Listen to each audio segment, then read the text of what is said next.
Back in 2019, Lena Hansen, a Silicon Valley entrepreneur, took a simplified smart device proposal targeted at the elderly and visited 12 investment firms in a row. To her frustration, nearly every investor gave her the same rejection. Elderly folks hate new tech. There's no market in this space. Even her lead engineer privately urged her, why not pivot to youth market? The tech would be easy to build, and fundraising would be a breeze. And even her closest friend, who'd always had her back, couldn't help but rain on her parade. Your grandma can't even figure out video calls. Who's going to buy this thing? 3 months later, Lena put the project on a shelf and switched to developing trendy digital accessories. But by 2021, she watched a competitor launch a similar senior-focused smart device that sold over 100,000 units in its first month. Her hesitation? That's Weick's Law in action. Plain and simple. What exactly is Weick's Law? Weick's Law was coined by American economist Irving Weick. The core idea is this. Even if you've already got a clear opinion, if more than 10 people around you voice the opposite, it's almost impossible not to waver. This wavering isn't just a sign of weak will. It's a survival instinct honed by human evolution. Back in prehistoric times, fitting in with the group meant a better shot at staying safe. Straying from it could get you in real trouble. But Weick's Law isn't about dismissing the value of listening to others. Instead, it reveals how group opinions can cloud individual judgment. When opposing voices reach a critical mass, people subconsciously start second-guessing themselves, sometimes even changing their decisions with no hard facts to back it up. It's important to note that Weick's Law doesn't hit everyone the same way. 2 factors make all the difference. First, the authority of the people giving opinions. If the naysayers are industry experts or people you trust, you're way more likely to cave. Second, the solidity of your own judgment. If your opinion is based on vague gut feelings instead of solid research and logic, you'll get swept up in the group's noise that much faster. As Weick wrote in The Psychology of Decision-Making, the crowd's voice is like a tide. It can wash away sandcastles on the beach, but it can't take down a boulder with deep roots. The psychological logic behind Weick's Law. To understand how Weick's Law works, you need to look at 3 classic psychological theories, and their real-world experiments line up perfectly with scenarios we see every day. First up, the role of conformity, which was proven in the line judgment experiment by American social psychologist Solomon Asch. In 1951, Asch rounded up volunteers and asked them to pick which of 3 lines was the same length as a standard line. Here's the twist. He planted 7 actors in the group who intentionally gave wrong answers. The result? About 76% of the real volunteers went against their own eyes at least once and picked the same wrong answer as the actors. After the experiment, some volunteers admitted, I knew I was right, but everyone else chose the other one. I was scared I was missing something. That's the driving force behind Weick's Law. When your opinion clashes with a group, the instinct to avoid being wrong or fit in makes you ditch your independent judgment. This instinct is even stronger in settings like workplaces or schools, where teamwork is emphasized. For example, a tech company did an internal survey and found that 83% of employees who spoke up with a different opinion in meetings would back down later if most colleagues disagreed, even if they had data to prove they were right. Second, the impact of cognitive dissonance theory, developed by American psychologist Leon Festinger. The theory says that when your actions conflict with your beliefs, you feel intense psychological discomfort.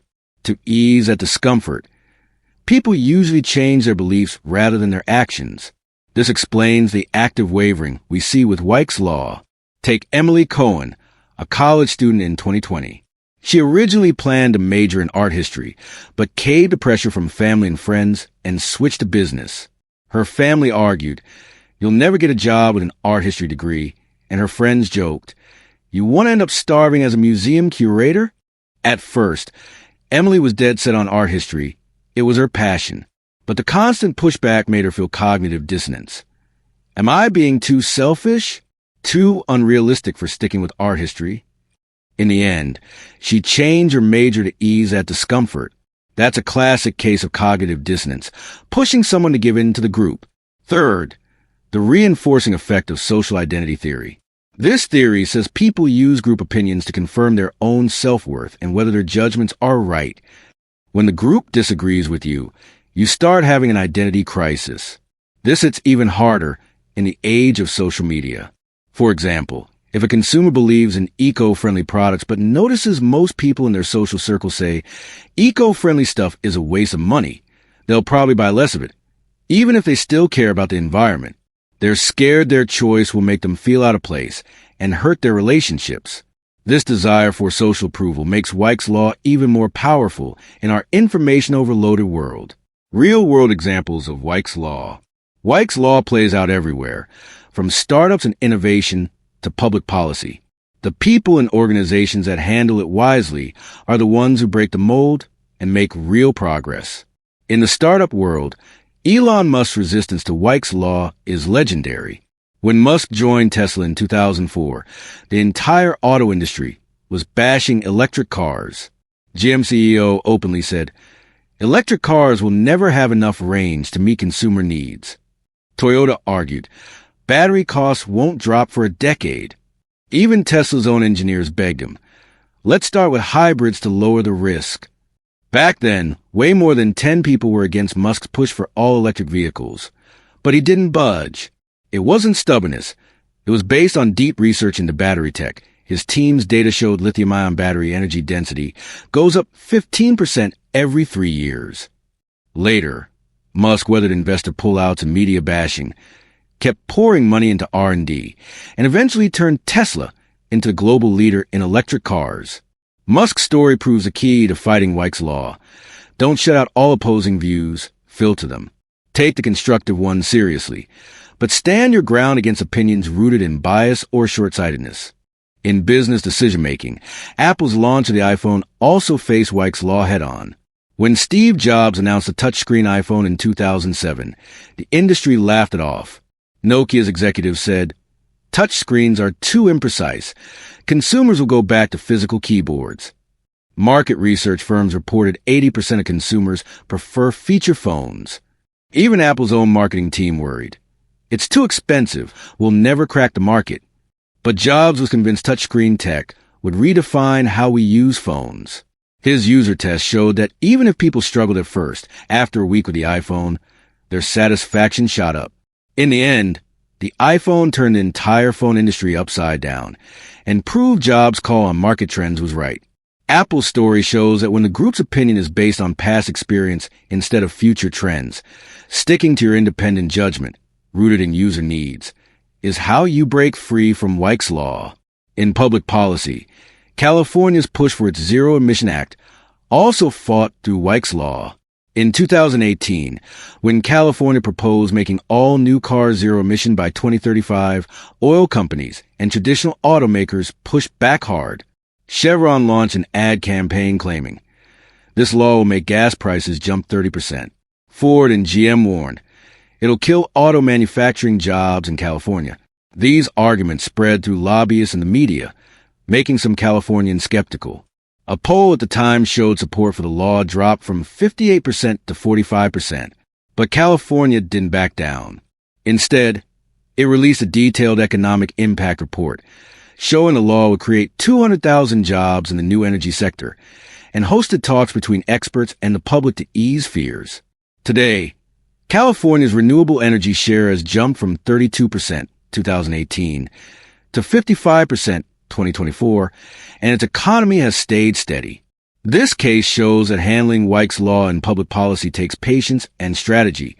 Being transparent with information and communicating rationally helps you avoid blindly following the crowd and win more people over to the right decision. How to deal with Weick's law wisely.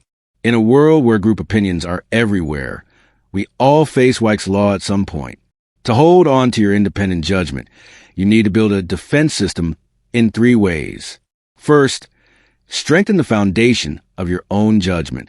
Just like a building needs a solid foundation to stand against storms, your opinion needs to be rooted in facts and logic. Before making a big decision, do your homework. Don't rely on gut feelings. For example, if you're a college student picking a major, don't just listen to family and friends. Look into the major's curriculum, job prospects, and how well it matches your interests. When your opinion is backed by facts, you won't fold so easily when people disagree. Second, build a system to filter opinions. Not all opposing views are worth hearing. You need to tell the difference between constructive feedback and emotional complaints. Constructive feedback usually has real facts and practical suggestions, like, your starter plan misses logistics costs. You should recalculate the budget. Emotional complaints are just subjective gripes, like, that idea is too naive. It'll never work. Take the first kind seriously and adjust your plan. Stand your ground against the second so you don't get swept up in emotions. Third, embrace being in the minority. A lot of Weick's law's power comes from fear of being the odd one out. But history shows most correct decisions start as minority opinions. From Copernicus proposing the heliocentric theory to Martin Luther King Jr. leading the civil rights movement. In a culture that values individualism, remember this.